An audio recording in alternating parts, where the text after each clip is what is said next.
Musa Lugesa. Huyu ni mchambuzi wa masuala ya kisiasa na kidiplomasia.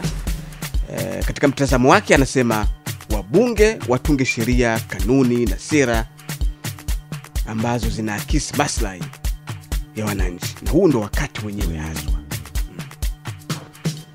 Kwanza wananchi wanataka bunge lifanye kazi mara 100 zaidi ya bunge lililopita, kwa sababu kama taifa tukubali kuna mpasuko. Kuna watu wana maumivu ya kisiasa, kuna watu wana maumivu ya kiuchumi, na kuna watu wenye maumivu ya kisaikolojia kutokana na hali tuliyopitia. Kwa hiyo tunamhitaji spika wa bunge ambaye ni mzalendo, atawaunganisha wabunge wote. Tunataka wabunge wawe na michango yenye tija kwa maslahi mapana ya taifa. Tunataka wabunge watunge sheria na kanuni na sera ambazo zinaakisi maslahi ya wananchi. Tunataka wabunge watumie 50% ya muda wao mara baada ya vikao vya bunge kuahirishwa kwenda majimboni kwao kuwabana wakurugenzi, wakuu wa wilaya, makatibu tawala kuhusu maendeleo ya maeneo yao.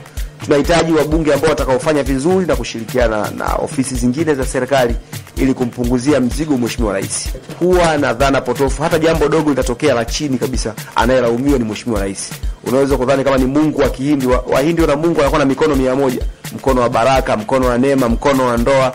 Hasa Mheshimiwa Rais hana mikono 100. Ni muhimu sana wabunge, wakurugenzi wa halmashauri, wakuu wa wilaya, wakuu wa mikoa, makatibu tawala, wakuu wa idara za afya, miundombinu na nini, idara ya maji, umeme, washirikiane kwa pamoja ili kuondoa dhana potofu kwa Mheshimiwa Rais. Kwa hiyo hicho ndio kitu cha msingi. Kila idara ifanye kazi. Ile working machinery iwe kubwa. Watu viongozi na watumishi watumie 60% ya muda wao kuwa field kwa wananchi, kuhakikisha kwamba matatizo ya wananchi yanatatuliwa.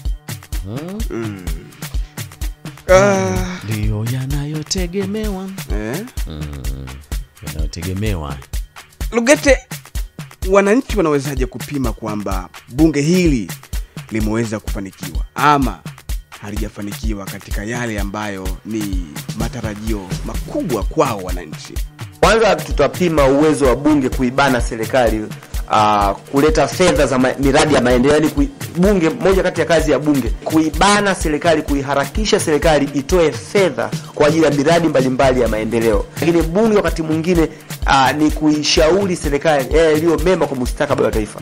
Bunge wakati mwingine ni kupitisha sheria zenye tija kwa ajili ya wananchi, sio zinazowakandamiza wananchi. Na nataka mfano, mimi ningependa bunge lishauri serikali iharakishe masuala ya maridhiano, umoja na mshikamano wa kitaifa, kwa sababu kama taifa halina umoja na mshikamano, hakuna uchumi, siasa wala masuala ya kijamii yatakayoenda mbele. Kwa hiyo bunge liwe sehemu ya kuifanya serikali iharakishe mchakato wa maridhiano ya kitaifa. Yaani serikali kuu ikutane na makundi mbalimbali ambayo yana majeraha moyoni, tukae kama taifa tujaribu kuyamaliza na kulijenga taifa letu, kwa sababu hatuna taifa lingine la kujivunia zaidi ya Tanzania. Hakuna taifa lingine la kwenda zaidi ya Tanzania.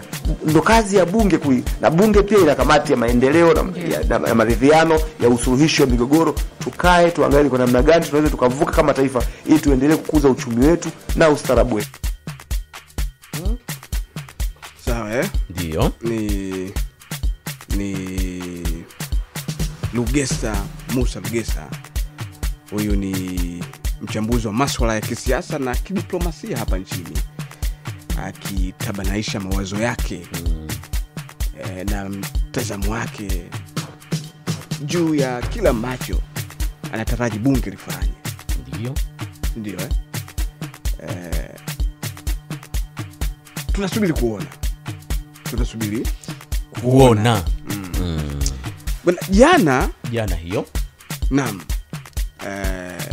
Mawakili akiwemo Maduhu Williams, Paul Kisabo na Dickson Matata kutoka chama cha wanasheria Tanganyika TLS walizungumza na wanahabari, na walizungumza kutokana na kile walichokisema wao ni miongoni mwa mawakili walioteuliwa na chama hicho, kwa maana TLS, kuhakikisha wanatoa msaada wa kisheria bila malipo kwa washtakiwa walioko maeneo mbalimbali nchini, sambamba na wale ambao bado wanaendelea kushikiliwa na jeshi la polisi kutokana na kile kilichotokea katika uchaguzi mkuu wa mwaka huu ambao kimsingi ulifanyika Oktoba 29.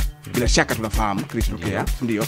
Kwa mujibu wa kile walichokisema, Kwa mujibu wa kile walichokisema, jumla ya watu 641 wamefikishwa mahakamani hadi sasa wakishtakiwa kwa makosa ya uhaini na makosa mengine yanayohusishwa moja kwa moja na maandamano na vurugu zilizotokea nchini kuanzia Oktoba 29 mwaka huu. Ndio.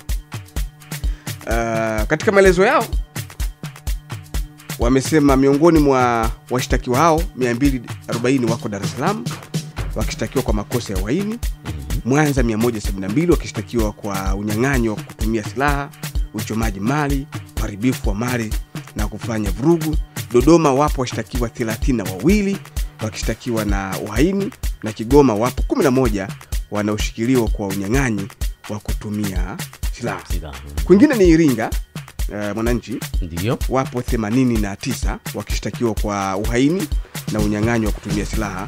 Njombe kuna washtakiwa wa uhaini 9. Tabora kuna 5 wanaoendelea kushikiliwa polisi. Bunda wako 29, Tarime wako 9 na Mafinga 45, wote wakishtakiwa kwa makosa ya uhaini. Hawa ni tayari ambao tayari wamekwisha anza kupandishwa mahakamani kwa makosa mbalimbali. Wakati huo mawakili ambao walizungumza jana na vyombo vya habari wamesema bado hadi sasa hawajapata hati ya mashtaka inayohusu washtakiwa wa Arusha ambao wamefikishwa mahakamani kwa makosa ya uhaini. Sasa mawakili hao Mwananchi wamewaeleza wanahabari kuwa adhabu ya juu kabisa inayoweza kukutana na wateja wao endapo watakutwa na hatia, endapo watakutwa na hatia, sawa, ni kunyongwa hadi kufa. Ndio hiki walikizungumza wao mawakili kwa sababu ya kuzungumza na waandishi wa habari kwa sababu ya kosa ambalo wanashtakiwa na uhaini. Ndio. Kwa hiyo adhabu ya juu kabisa kwa maelezo yao, kwa mujibu wa taarifa ambayo niko nayo hapa, sawa, adhabu ya juu kabisa ni kunyongwa hadi kufa, huku adhabu inayofuata ikiwa ni kifungo cha maisha jela, huku adhabu ya chini ikiwa ni kifungo cha miaka 30 jela. Hivyo kutokana na uzito wa adhabu hizo chini ya mwavuli wa TLS, Tanganyika Law Society, mawakili hao wameahidi kutoa utetezi inayostahili kwa ukamilifu wake wa kisheria. Na walienda mbali wakasema wengi wao ni vijana umri wa miaka 19 mpaka 25. Ndio.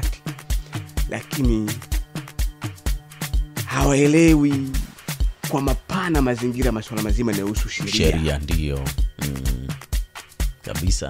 Sawa, Kwa hiyo TLS jana ambao wanaamka tu wenyewe kumekucha, wamejihangaikia, wamerudi.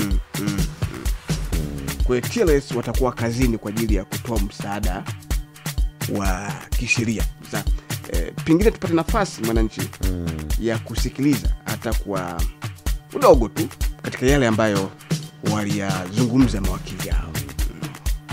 Tarehe 7 ya mwezi wa Novemba tulianza kuona katika mikoa mbalimbali watuhumiwa wakifikishwa mahakamani, wengine kwa makosa ya uhaini, wengine makosa ya unyang'anyi wa kutumia silaha, wengine kwa makosa ya uharibifu wa mali, wengine kwa makosa ya kufanya fujo na baadhi kwa makosa ya kula njama. Na mpaka sasa tumekaa sisi mawakili tumefanya utafiti na tumebaini kwamba mpaka ninapozungumza kwa maana ya leo watuhumiwa mbalimbali katika mikoa ya Dar es Salaam, Dodoma, Iringa, Mara, Mwanza, Arusha, Njombe na Kilimanjaro na Kigoma wamefikishwa mahakamani. Na tutapata habari pia mchana huu kwamba baadhi pia wamefikishwa mahakama kuu, mahakama ya wilaya mkoa wa Mbeya masaa machache yaliyopita. Na watuhumiwa wengi, ndugu waandishi wa habari, ambao mpaka sasa hivi wameshafikishwa mahakamani ni vijana wadogo kati ya miaka 19 mpaka 25. Ndugu wanahabari, baada ya mashauri hayo kuanza kufunguliwa tulikaa na kufanya tathmini ambapo tulibaini kuwa watuhumiwa walio wengi uwezo wao wa kisheria ni mdogo na wengi hawana hata uwezo wa kulipia gharama za mawakili kwa ajili ya kuwakilishwa kwa mujibu wa ibara ya 13 ibara ndogo ya 6A ya Katiba Tanzania ya mwaka 77.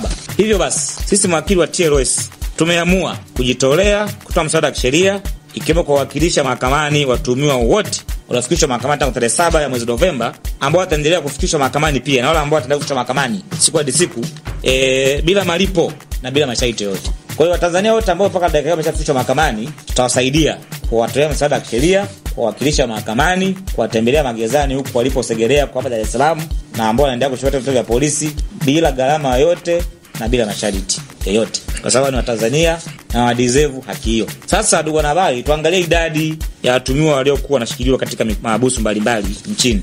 Mpaka sasa inakadiriwa kwamba Dar es Salaam pekee zaidi ya watumiwa 400 walikamatwa. Kwa maana ya mkoa wa Dar es Salaam peke yake watu 400 plus walikuwa wanashikiliwa katika vituo mbalimbali vya polisi, hasa kituo cha polisi Oysterbay. Mkoa wa Mwanza watu takriban 200, zaidi ya 200, na kati yao nafikiri 172 washafikishwa mahakamani. Kilimanjaro kama 312, ambapo kati yao 300 wameshaachiwa na wamebakia watumiwa 12. Katika mkoa wa Tabora tunao watumiwa 5 wanaoshikiliwa mpaka sasa ambao walikuwa wanashikiliwa. Mkoa wa Mbeya zaidi ya watumiwa 300, mkoa wa Njombe zaidi ya watumiwa 10, mkoa wa Songwe zaidi ya watumiwa 200, na mkoa wa Kigoma zaidi ya watumiwa 10 walikuwa wameshikiliwa, na kati yao 11 nafikiri wameshapelekwa mahakamani.